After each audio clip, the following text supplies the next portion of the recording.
કીર્તિ પટેલ બાદ police inspector વિવાદમાં જૂનાગઢ ભવનાથ મૃગીકુંડમાં મહિલા પીઆઈએ કર્યું સ્નાન, શર્ટ પેન્ટ પહેરીને લગાવી ડૂબકી. પીઆઈ જયશ્રીબેન વરિયાનો વિડીયો થયો વાયરલ. મૃગીકુંડના શાહી સ્નાનમાં થયેલા વિવાદ મુદ્દે એમએલએ સંજય કોરડિયાનું નિવેદન. સાધુ સંતોની અને સનાતની પરંપરા તૂટી. જિલ્લા કલેક્ટર અને એસપી કરી રહ્યા છે તપાસ. જેની ચૂક હશે તેની સામે અને પરંપરા તોડનાર સામે કાર્યવાહી થશે. ગુજરાત વિધાનસભાના ઉપાધ્યક્ષ બન્યા પૂર્ણેશ મોદી. ધ્વનિમતથી ઉપાધ્યક્ષ માટે થયું મતદાન. મંત્રી જીતુ વાઘાણીએ પૂર્ણેશ મોદીને ઉપાધ્યક્ષ બનાવવા પ્રસ્તાવ કર્યો હતો રજૂ.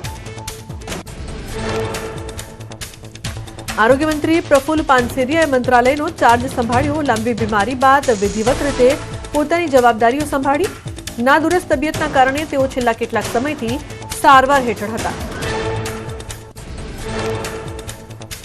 રાજ્યમાં ફરી માવઠાની આશંકા. ઉત્તર ગુજરાતમાં 19 ફેબ્રુઆરી સુધીમાં માવઠાની શક્યતા. કચ્છ સૌરાષ્ટ્રમાં ધુમ્મસની આગાહી. હવામાન નિષ્ણાત અથૈયા શેટ્ટીનું અનુમાન.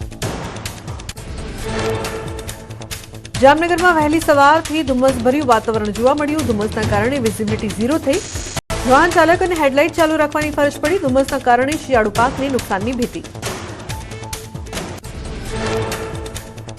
દિલ્હીમાં શ્વાસ લેવો મુશ્કેલ બન્યું.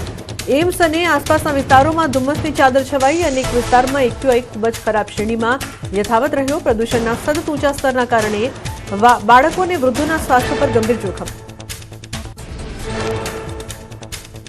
મુંબઈના મરીન ડ્રાઈવ પર ધુમ્મસ અને ઠંડા પવન સાથે આહલાદક વાતાવરણ જોવા મળ્યું. હવામાન વિભાગના મતે વાતાવરણમાં આવેલા પલટાના કારણે શહેરમાં સવારે હળવી ઠંડક અનુભવાઈ. સોનમર્ગમાં કુદરતનો પ્રકોપ યથાવત. સોનમર્ગમાં પહાડો પરથી બરફનું વિશાળ સ્તર ધસી આવતા પ્રવાસીઓ અને સ્થાનિકોમાં ભારે ફફડાટ ફેલાયો. ડ્રોન કેમેરામાં કેદ થયા દ્રશ્યો. કાશ્મીરના શ્રીનગરમાં કડકડતી ઠંડીનો કહેર જોવા મળ્યો. તાપમાનમાં ઘટાડો થતા જનજીવન ઠપ થયું. કડકડતી ઠંડી વચ્ચે પણ દાલ સરોવરમાં પ્રવાસીઓની ભારે ભીડ જોવા મળી. જમ્મુ કાશ્મીરના ભરેસા અને ગંદોહ જઈને વિસ્તારમાં ભારે હિમવર્ષા. સમગ્ર પંથક બરફની સફેદ ચાદરથી ઢંકાયો. સતત પડી રહેલા બરફના કારણે સમગ્ર વિસ્તારમાં હાડ થીજવતી ઠંડીનો અનુભવ. જનજીવન પર વ્યાપક અસર જોવા મળી. ઉત્તરાખંડના પિથોરાગઢમાં મુનસ્યારીમાં ખલિયા ટોપમાં સ્કીઇંગની તાલીમ શરૂ. ભારે હિમવર્ષા બાદ 60થી વધુ યુવક યુવતીઓને સ્કીઇંગની વ્યાવસાયિક તાલીમ અપાઈ. પ્રવાસન અને સાહસિક રમતોને પ્રોત્સાહન આપવા માટે યોજાઈ હતી તાલીમ.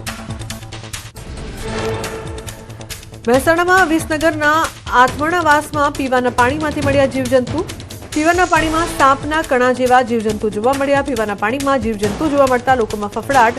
પાલિકાની ટીમે સ્થળ પર તપાસ કરીને કામગીરી હાથ ધરી.